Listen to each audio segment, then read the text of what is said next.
किसी गांव में दो दोस्त रहते थे। एक का नाम हीरा था और दूसरे का मोती। दोनों में गहरी दोस्ती थी और वे बचपन से ही खेलना कूदना, पढ़ना लिखना हर काम साथ करते आ रहे थे। जब वे बड़े हुए तो उन पर काम धंधा ढूंढने का दबाव आने लगा। लोग ताने मारने लगे कि दोनों निठल्ले हैं और एक पैसा भी नहीं कमाते। एक दिन दोनों ने विचार विमर्श करके शहर की ओर जाने का फैसला किया। अपने घर से रास्ते का खाना पीना लेकर दोनों भोर होते ही शहर की ओर चल पड़े। शहर का रास्ता एक घने जंगल से होकर गुजरता था।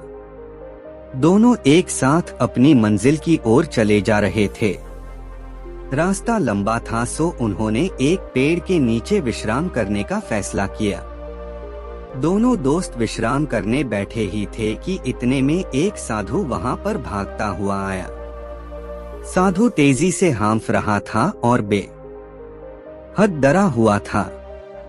मोती ने साधु से उसके डरने का कारण पूछा।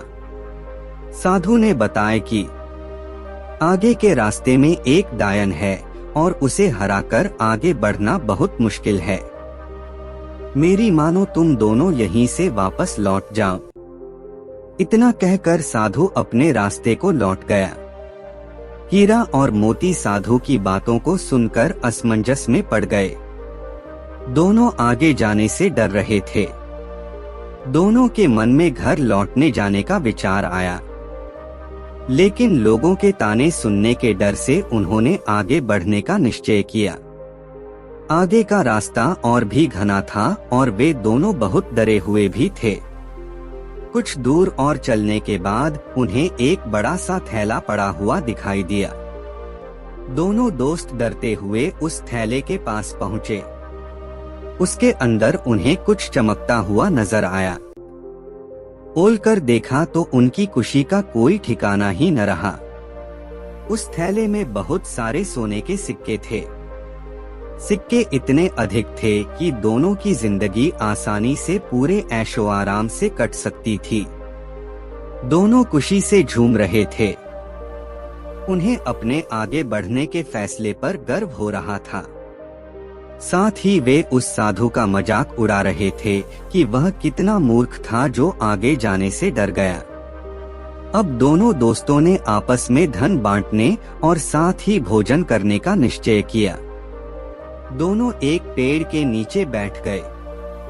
हीरा ने मोती से कहा कि वह आसपास के किसी कुएं से पानी लेकर आए ताकि भोजन आराम से किया जा सके।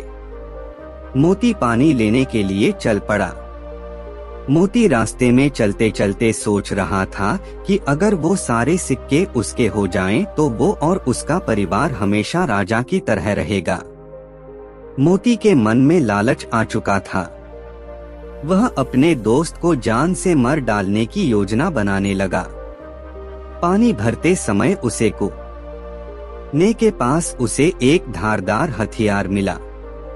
उसने सोचा कि वो इस हथियार से अपने दोस्त को मार देगा और गांव में कहेगा कि रास्ते में डाकुओं ने उन पर हमला किया था। मोती मन ही मन अपनी योजना पर खुश हो रहा था। वह पानी लेकर वापस पहुंचा और मौका देखते ही हीरा पर पीछे से वार कर दिया। देखते देखते हीरा वहीं ढेर हो गया। मोती अपना सामान और सोने के सिक्कों से भरा थैला लेकर वहां से वापस भागा। कुछ 1 घंटे चलने के बाद वह एक जगह रुका। दोपहर हो चुकी थी और उसे बड़ी जोर की भूख लग आई थी।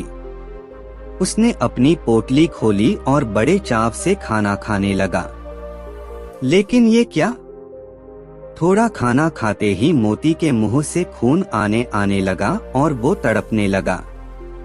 उसे एहसास हो चुका था कि जब वह पानी लेने गया था तभी हीरा ने उसके खाने में कोई जहरीली जंगली बूटी मिला दी थी।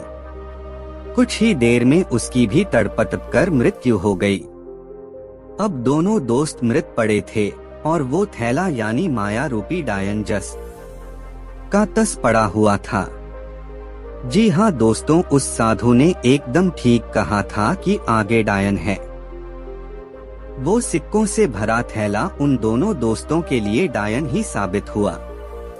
ना वो डायन रूपी थैला वहाँ होता, न उनके मन में लालच आता और ना वे एक दूसरे की जाना लेते।